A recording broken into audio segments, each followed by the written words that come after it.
hablando de la noción de tiempo en Platón. Esto es curioso porque, bueno,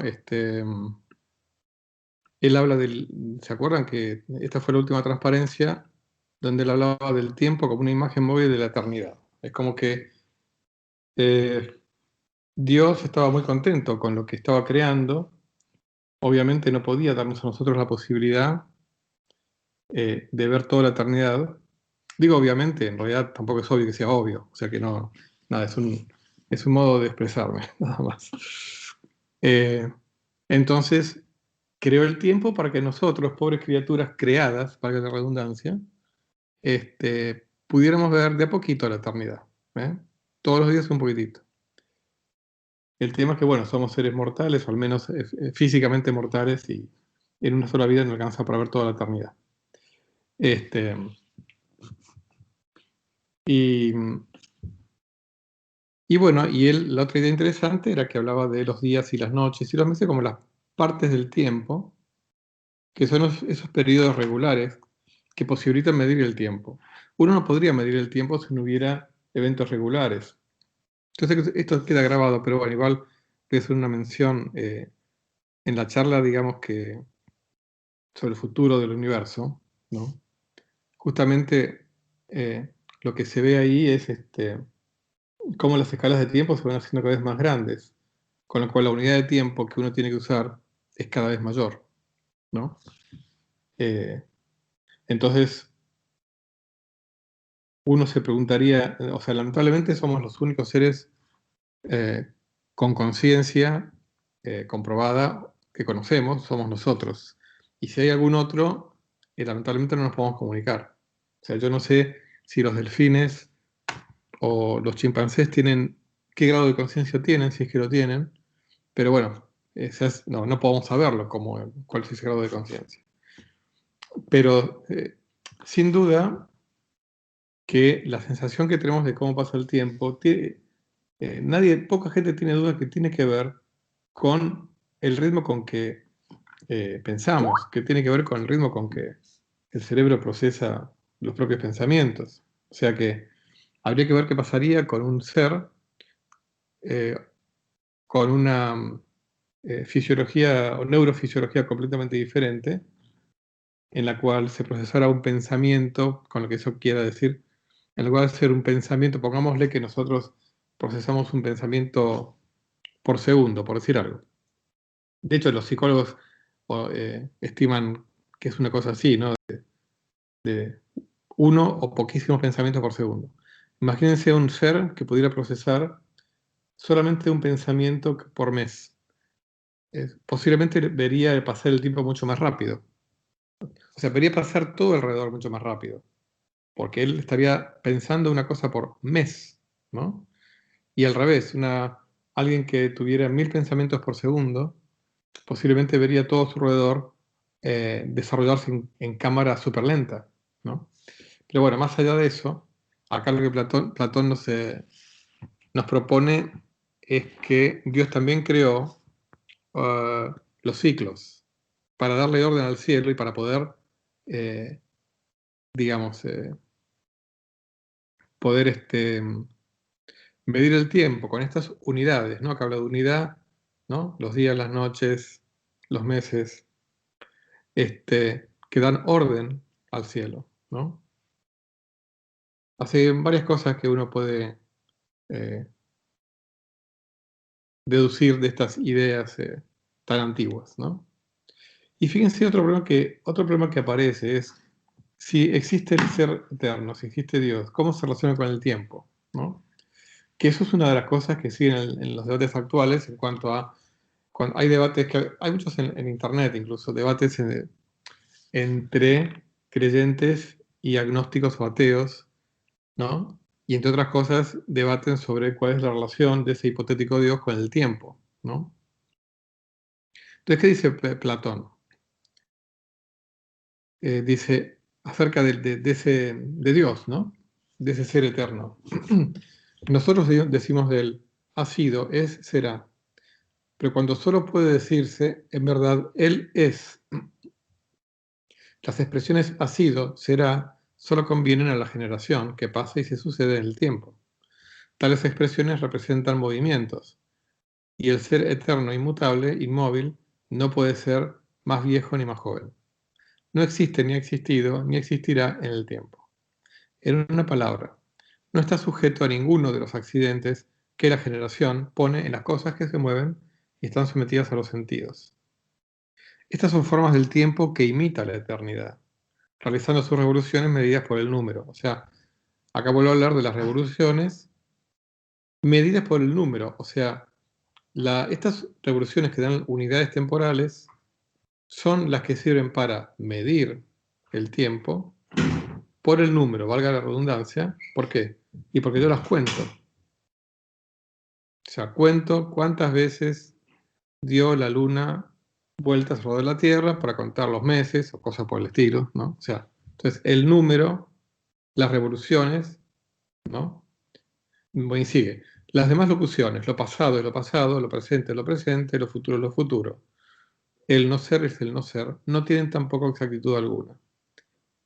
Hay un fragmento de la Biblia muy famoso en donde Moisés sube al monte Sinaí y se encuentra con la zarza ardiente, que supuestamente es Dios que le está hablando, y le dice: yo soy el que soy, ¿no? Este tema de que, o sea, ¿cuál es la idea de Platón detrás de esto? Que Dios no es un ser eterno en el sentido de que vive para siempre y que vive desde siempre. Es algo mucho más radical. Es un ser que está fuera del tiempo. Fuera del tiempo. Justamente por eso les digo que esto tiene actualidad, porque en estos debates que les comentaba, hay un libro tan famoso de este físico que falleció hace poco, Stephen Hawking, en donde en la teoría que él propone, digamos, de una hipotética gravedad cuántica, mecánica cuántica aplicada a todo el universo, no habría un inicio del tiempo, porque es como que hacia atrás en el tiempo el universo se va como, el tiempo se va desdibujando y es como que se va transformando en una especie de nube, eh, se va desdibujando el tiempo. Entonces, lo que dice Hawking es que en ese modelo no existe lugar para la palabra creación, porque el universo no fue creado, sino que en algún sentido es. En el es está incluido toda la historia pasada, toda la historia futura, que ambas historias se van como desdibujando en un futuro de tiempo nebuloso y en un pasado de tiempo nebuloso. Ahora, por supuesto que los teólogos reaccionan ante esa idea diciendo: bueno, el tema es que Dios no está en el tiempo, con lo cual el acto de creación fue un acto no previo, sino extratemporal, fuera del tiempo. Es como que Dios creó todo. El pasado, presente y futuro lo creó todo, ¿no? Podría responder un teólogo, y de hecho muchos han respondido así, ¿no? Obviamente esto da lugar para debate y debate y debate. Pero bueno, esta idea de que Dios está fuera del tiempo ya la encontramos en Platón. Después lo vamos a ver, lo va a retomar alguno de los padres de la Iglesia Católica. O sea, por ejemplo, Santo Tomás de Aquino también va a sostener que Dios no es eterno en el sentido de que vive para siempre, sino que está fuera del tiempo. Y hay otra cosa acá, muy interesante, en donde Platón habla del nacimiento del tiempo. Dice: el tiempo fue, pues, producido con el cielo, a fin de que nacidos juntos perezcan juntos, si es que deben algún día perecer. Y fue hecho según el modelo de la naturaleza eterna, para que se pareciese a ésta todo lo posible. Porque el modelo está haciendo de toda la eternidad, y el tiempo es desde el principio hasta el fin, habiendo sido, siendo y debiendo ser. Con este designio y con este pensamiento, Dios, para producir el tiempo, hizo nacer el Sol, la Luna y los otros 5 astros, que llamamos planetas. Y bueno, que reitero lo que dijo antes, que están destinados a marcar y mantener la medida del tiempo. Entonces, esta idea es muy original. Después la va a retomar San Agustín, en el siglo IV después de Cristo, y después la van a retomar otros. en donde detrás de esto está la idea de que el tiempo no es algo que existe independientemente del resto de las cosas, o que fluye independientemente del fluir de los acontecimientos. Entonces, aunque acá Platón no lo dice, esto lo va a decir San Agustín después y lo vamos a ver, la pregunta que estaba haciendo Dios antes de crear el universo no tiene sentido, porque no existía antes. Dios creó tiempo y universo todo junto. Y esta idea aparece claramente por primera vez en Platón, en particular en el Timeo. Es muy original. Es como que transforma el problema de qué había antes de que Dios creara el universo, lo transforma en un pseudo problema, se diría en términos modernos, ¿no? Porque no había tiempo antes de la creación. Y como para ir terminando con Platón, él, digamos, siempre le dio a implementarse a la matemática, pero a medida que fue avanzando en edad, fue desarrollando una teoría bastante extraña sobre los números, que la recogemos aquí en este fragmento del Fedón. Dice, te guardarás muy bien de decir que, agregando 1 a 1, la adición sea la causa del convertirse en 2. O dividiendo el 1, la división sea la causa del mismo efecto. Y proclamarás bien alto que no sabes de qué otra manera pueda engendrarse cualquier cosa, sino con el participar de la esencia propia de cada especie de la cual participa. Y en estos casos dirás que la causa del convertirse en 2 no es otra sino la participación en la díada, y que deben participar de esta las cosas que tienen que transformarse en 2, y de la mónada aquellas que han de convertirse en 1. Y estas divisiones y adiciones y las otras sutilezas del mismo género las dejarás de lado. Bueno, yo les voy a explicar qué quiere decir, dentro de lo que se pueda entender. Hay más fragmentos, no es que, digamos, es lo que tomé como para compartir a nivel literal y ahora vamos a comentarlo. Platón es como que no estaba del todo conforme con tener, digamos, por ejemplo, en el número 3. Hay muchos grupos de 3 cosas en el mundo. Uno puede tener 3 ramas, 3 dados, 3 libros, ¿no? 3 palas. Y otra cosa es el número 3, como idea platónica, ¿no? Ahora, es como que Platón, justificada o injustificadamente, ya cuando era una persona bastante mayor, se empezó a como enrollar, quizá, o no, digamos, o a preocupar, con cómo entender la operación, por ejemplo, 3 más 3 igual a 6. Digamos, si el 3 es una idea que está en el mundo platónico, yo no puedo manipularlo, las ideas están ahí para siempre, son inmutables, ¿no? Entonces, inventó como una especie de concepto intermedio, que es algo, digamos, cuando yo hago 3 más 3 igual a 6, es como que estoy tomando la idea de 3, pero lo estoy manipulando en algo, en una entidad que no es ni la entidad de hecho de 3 ramitas, ni es la idea 3. Es algo intermedio, ¿no? Entonces, ese 3 que sumándose a sí mismo me da 6, es un 3 diferente a la idea 3. Entonces, o un 2 que sumándolo a 2 me da 4, ¿no? Es un 2 que participa en la díada, con lo que eso quiera decir, ¿no? Pero que es ese 2 que no es el 2 de la idea platónica, sino que es un 2 intermedio que yo lo puedo manipular. Puedo operar sobre él, ¿m? Y obtener otras cosas. 2 más 2, 4, 2 por 3, 6, 3 más 3, 6, 6 más 4, 10. Son operaciones en donde yo no estoy literalmente transformando las ideas del número 4, 3, 10, ¿no? Estoy operando con unas entidades, podemos llamarlas entidades aritméticas, ¿no? Bueno, esta doctrina nunca fue desarrollada, es como que creo que nadie entendió muy bien qué estaba pensando Platón con eso. O sea, digamos, eh, porque un matemático moderno lo que diría es, está la idea eterna 2, está la idea eterna de suma, y lo que estoy haciendo, al decir 2 más 2 igual a 4, es un concepto compuesto, en donde tengo la idea 2, la idea suma, nuevamente la misma idea 2, y luego la idea del resultado que es 4. Y no me tengo que meter con una cosa intermedia, que es una especie de 2 intermedio, que no llega a ser ni el 2 de decir tengo 2 bizcochitos, ni el 2 eterno, ¿no? Pero bueno, se los quería comentar como curiosidad. Entonces, como bueno, Platón nos interesa en esta historia de la ciencia más que nada como filósofo del conocimiento y del tiempo, hasta aquí vamos a hablar de Platón.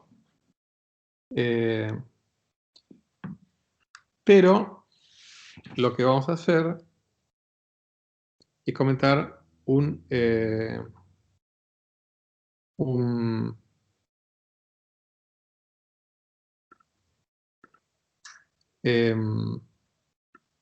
sí, por supuesto que hay mamíferos que hay evidencia de que tienen un proceso interior muy desarrollado, ¿no? Orangutanes, por ejemplo. Sí. No sé no de los mapas. Eudoxo fue un discípulo de Platón, pero que más que nada pasó a la historia, aunque obviamente no es muy famoso popularmente, pero pasó a la historia más que nada como matemático y astrónomo. De hecho, Aristóteles después va a tomar un modelo, el modelo de Eudoxo de, digamos, lo que llamamos sistema solar, en donde lo que hacía Eudoxo era asignarle a cada planeta una esfera. Entonces el planeta estaba fijo en una esfera. Esto yo no me voy a detener mucho, pero imagínense como una especie de muñeca rusa. Bueno, acá esferas concéntricas, una dentro de la otra, todas están girando, pero el eje de rotación de cada una es diferente al de las otras. Entonces, después por ahí podían buscarlo ustedes. Yo por ahí podía haber incluido una imagen, no lo hice. Eh, pero búsquenlo, el modelo de... Son como esferas que tienen el eje está adherido a la esfera inmediata siguiente más grande. La esfera que está afuera también rota, pero con un eje que está en otra dirección, que está adherido a la esfera siguiente. El tema es que las rotaciones de las esferas externas afectan a la rotación de la esfera interior, porque rota el eje también. O sea, si rota la esfera en la cual está inscrito el eje, rota el eje también. Y a su vez esa esfera que está dentro rota también. O sea, es realmente notable la complejidad del modelo de Eudoxo, ¿no? Siglo IV a.C., 27 esferas concéntricas, y necesitó 27 porque más, digamos, con el nivel de precisión que se conocían las órbitas aparentes de los planetas en esa época, funcionaba bastante bien, porque el tema es que a cada planeta le tenía que agregar esferas, porque tenía que haber esferas para compensar el movimiento de las esferas de los planetas exteriores a ese planeta. Por eso, para describir los 5 planetas, la Luna y el Sol, necesitó 27 esferas, ¿no?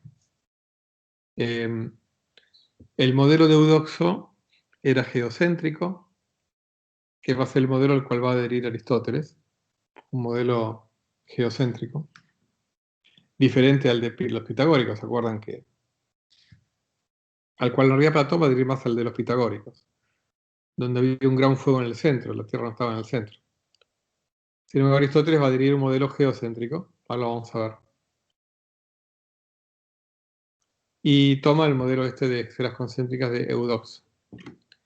Otra cosa hizo Eudoxo muy interesante, que es demostrar que el volumen de una pirámide es la tercera parte del de un prisma que tiene la misma base y altura. O sea, También acá, por ahí, después busquen tenía que haber puesto una imagen yo. Por ahí esta tercera se la pueden imaginar más. El volumen de un cono es la tercera parte de un cilindro. Imagínense un cono y el cilindro que contiene el cono. Bueno, el volumen del cilindro que contiene el cono es el triple del volumen del cono, ¿no? Y lo interesante para demostrar estas cosas, bueno, y un prisma, o sea, una pirámide saben lo que es, y un prisma es, bueno, el prisma más famoso es el que aparece en el disco, en la tapa del disco El lado oscuro de la luna, Pink Floyd, digamos. Este, no es una pirámide, un prisma, es como una especie de triángulo, digamos, em, ¿cómo se dice? Proyectado en una tercera dimensión. Ahora, ¿cómo hizo para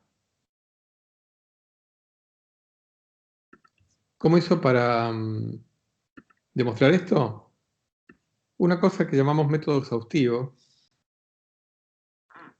del cual vamos a hablar más cuando hablemos de Arquímedes. Pero el método exhaustivo es tratar de encontrar una solución a un problema dividiendo la figura geométrica en muchas cantidades chiquititas, que es un antecesor de lo que hacen los modernos matemáticos, ingenieros, científicos, de utilizar el concepto de integral, que es una suma de infinitos términos infinitamente pequeños, ¿no? Bueno, acá sería el antecesor, donde yo quiero calcular la superficie de una figura geométrica complicada. Lo que hago es, por ejemplo, dividirla en muchos, por ejemplo, cilindros chiquititos o triángulos chiquititos, para los cuales sé la fórmula de la superficie, y luego sumo todas esas pequeñas superficies. Y obtengo una estimación bastante aproximada de la superficie de esa figura geométrica rara. Bueno, utilizó ese método para demostrar estos dos teoremas, digamos, ¿no? Eudox. Así que no quería dejar de mencionarlo a Eudox. Entonces ahora eh, vamos a, vamos a hablar de Aristóteles. Eh,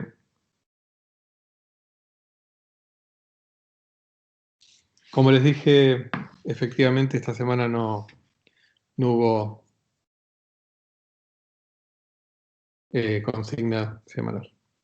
Bueno, empecemos a hablar de Aristóteles. Por Aristóteles le vamos a dedicar más tiempo porque se adelantó un montón de cosas que después van a aparecer una y otra vez. Y eso nos va a ayudar a empezar a comprender anticipadamente la importancia que tuvo después la revolución científica.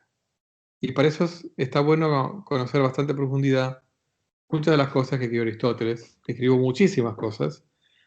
Y también escribió muchísimas cosas que nos interesan a nosotros en esta historia de la ciencia y de la física. O sea, escribió mucho sobre el espacio, el tiempo, el movimiento, el universo. Entonces vamos a dedicarle un tiempito. Bueno, Aristóteles nació en esta gira que queda, o quedaba al norte de Grecia, en la península llamada Calcídica, en el 384 a.C., por eso se le dice el Estagirita a veces, y fue hijo del médico del rey de Macedonia, Nicómaco se llamaba. Llegó a Atenas en la época en que Platón ya tenía su academia funcionando. Aristóteles tenía 17 años y estuvo 20 años en la academia como discípulo de Platón. Digamos que, por lo que sabemos, durante esos años, Aristóteles era platónico. O sea, fue incorporando toda la sabiduría de Platón. Este, pero después vamos a ver que fue desarrollando su propio pensamiento, que se va separando en bastantes cosas del pensamiento de Platón. Platón, cuando muere en el 347 a.C., pero Aristóteles en esa época ya tenía casi 40 años, 37. Aristóteles emprende un viaje, al igual que en su momento Platón emprendió un viaje por varios años. Aristóteles también lo cuando muere Sócrates, acá Aristóteles emprende un viaje y se dirige a la zona de Jonia. Hay una de las colonias que había griegas ahí, Atorneo, que era el líder de un tal Hermias. Aristóteles se casa con la sobrina, se llama Pitia. Y Hermias lo pone en relación con el rey de Macedonia. Por supuesto que en realidad, como Aristóteles era hijo del médico del rey, entonces, digamos, no es que era un desconocido, ¿no?, para el rey Filipo, el cual lo convoca para que sea educador, instructor del hijo de Filipo, Alejandro, el que iba a ser Alejandro Magno. Por eso Alejandro lo va a tener siempre en buena estima a Aristóteles, cuando después se hace famoso y sale a conquistar medio mundo, ¿no? Una vez que Alejandro llega al trono, en memoria de Filipo, Alejandro llega al trono, Aristóteles, ya sin tareas de instructor de Alejandro, vuelve a Atenas en el 335. Acá ya tenía 50 años casi, y funda su propia escuela cerca del tiempo de Apolo, y lo llama Liceo, en función de eso y del vecino gimnasio. El tema es que la escuela de Aristóteles estaba rodeada de mucha arboleda, ¿no? Arboleda, o umbrosa arboleda, en griego se dice peripatoi, ¿no? Entonces, ustedes van a escuchar que todo miembro de la escuela aristotélica, ya sea alumno de Aristóteles o filósofo aristotélico, también se lo llama filósofo peripatético. ¿Mm? Y era famoso Aristóteles por dar sus clases paseando por las calles arboladas, ¿no? Este, con lo cual, bueno, esa puede ser una buena idea para un eventual regreso a las clases, ¿no? No todos los días en Mar del Plata, con tanta lluvia y viento, pero bueno,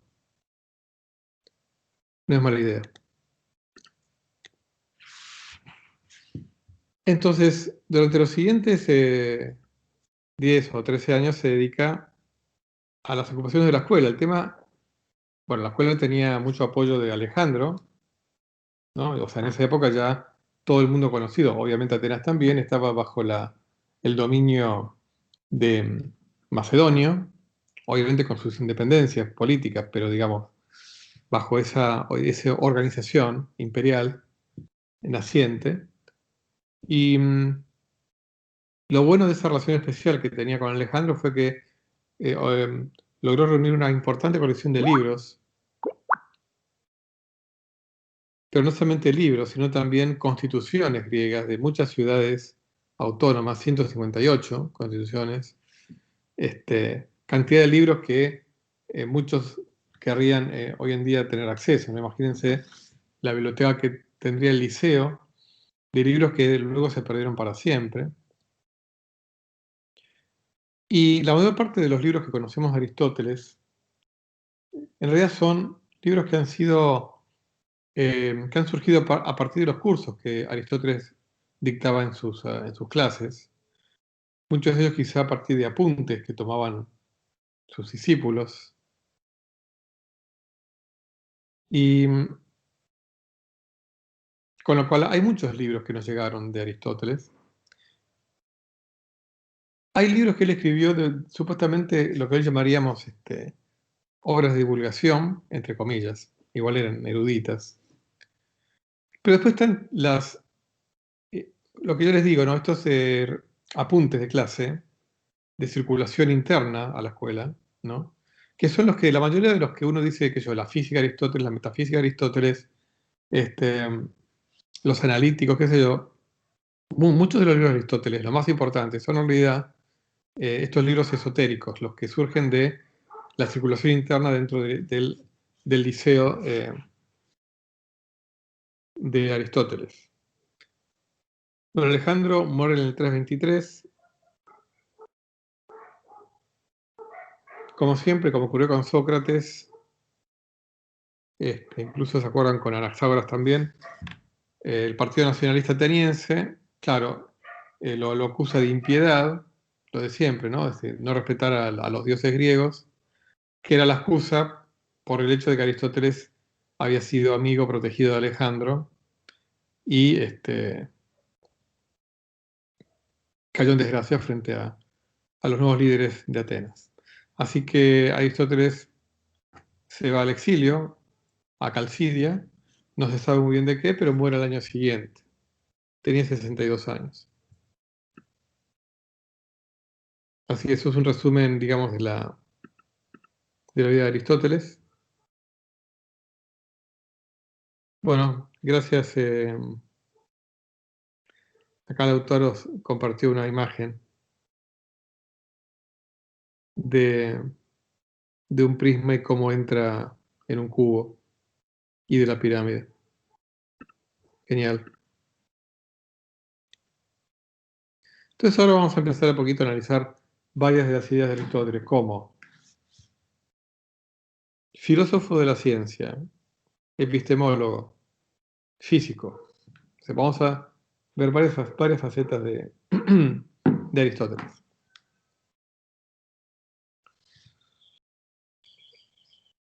Vamos a analizar primero qué dijo Aristóteles en cuanto a la noción de causa, ¿no? Y de conocimiento en relación a causa. Hay una obra que es de las menos conocidas de Aristóteles, se llama Segundos Analíticos, y yo diría que es una de las más avanzadas.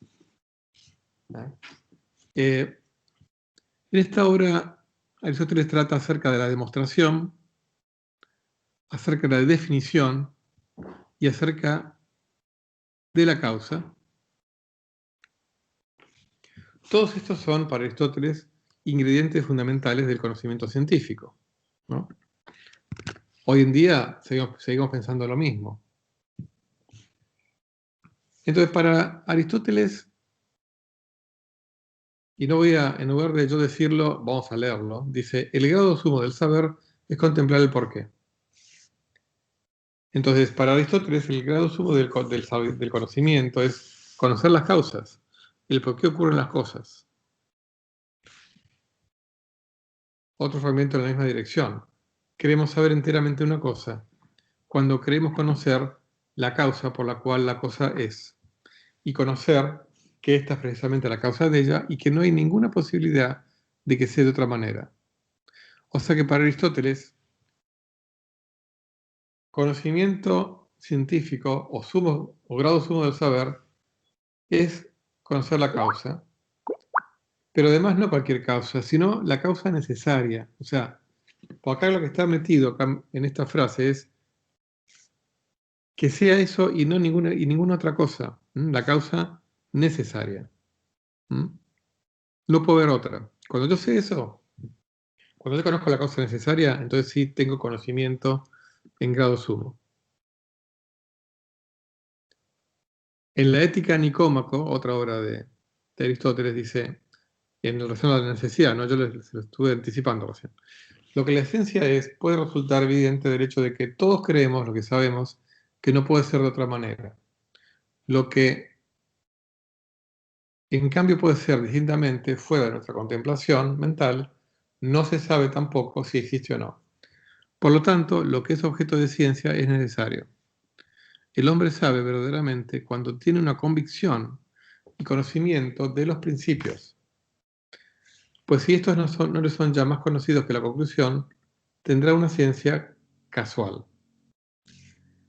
Hoy en día, por supuesto que ha aparecido a nivel de conocimiento científico el conocimiento probabilístico, ¿no? Pero ahora ese conocimiento probabilístico también es un conocimiento científico. Obviamente en la época de Aristóteles no estaba desarrollada la teoría de la probabilidad, y mucho menos la estadística. Pero la estadística y la probabilidad forman parte inseparable hoy en día de lo que llamamos conocimiento científico. Pero la idea de que conocer científicamente es conocer la necesidad sigue siendo una idea, o sea, incluso a nivel de probabilidad. O sea, es como que decir, bueno, si hay una probabilidad del 23% de que esto ocurra, necesariamente, si yo hago muchos experimentos de ese tipo, el 23% va a dar tal resultado. O sea que aún detrás de la idea de probabilidad también hay la idea de necesidad, detrás de todo conocimiento científico. ¿Y cuál es la contrapartida o lo opuesto a necesidad? Lo casual. O lo que diríamos hoy en día también, lo contingente. Lo que podría haber sido perfectamente de otra manera. ¿Mm? Lo casual, como opuesto a causal, ¿no? Curioso, ¿no?, que dos antónimos se obtienen uno de otro permutando dos letras, ¿no? Casual, causal.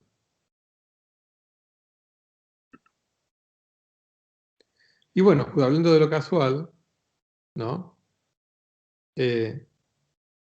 No es sabiduría la sabiduría de lo casual, porque no pasa de ser conocimiento anecdótico, ¿no?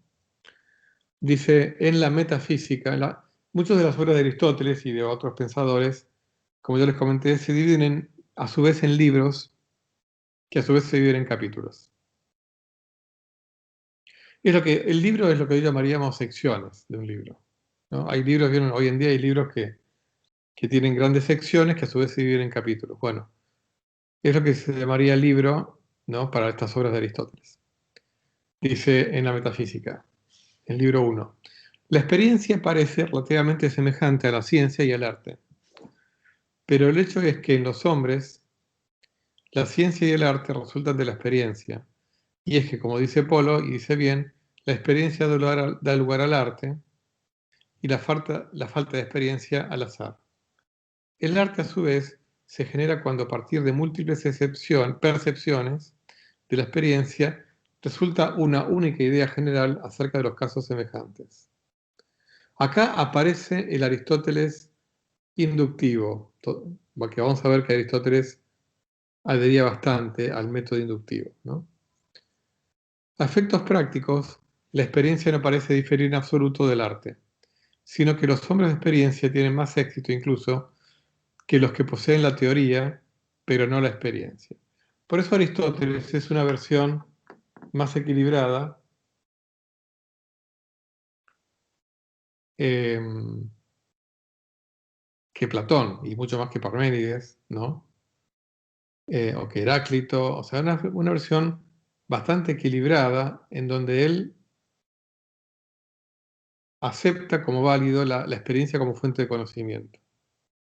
Pero también sigue diciendo, y acá viene el equilibrio, ¿no? Dice, pero no es menos cierto que pensamos que el saber y el conocer se dan más bien en el arte que en la experiencia. Y tenemos por más sabios a los hombres de arte que a los de experiencia. Como que la sabiduría acompaña a cada uno en mayor grado según el nivel de su saber. Y esto porque los unos saben la causa y los otros no. Efectivamente, los hombres de experiencia saben el hecho, pero no el porqué, mientras que los otros conocen el porqué, la causa. Entonces, acá utiliza la palabra arte en un mismo nivel que el de saber, ¿no? Con lo cual Aristóteles da importancia a la teoría. La teoría es digamos, el que tiene la teoría es el que tiene el conocimiento de la causa necesaria. Ahora, en esta otra parte, la primera parte de este párrafo, lo que dice es que para llegar a ese conocimiento es importante la experiencia. O sea que en todo este párrafo acá Aristóteles está hablando de la importancia de la experiencia, pero la importancia de saltar de la experiencia a la teoría, que es la que nos va a dar la buena teoría, la verdadera teoría, es la que nos va a dar el conocimiento de las causas. Si yo no conozco las causas, voy a tener una cantidad de anécdotas para contar, ¿no? Pero no voy a tener conocimiento genuino, que es el conocimiento de las causas.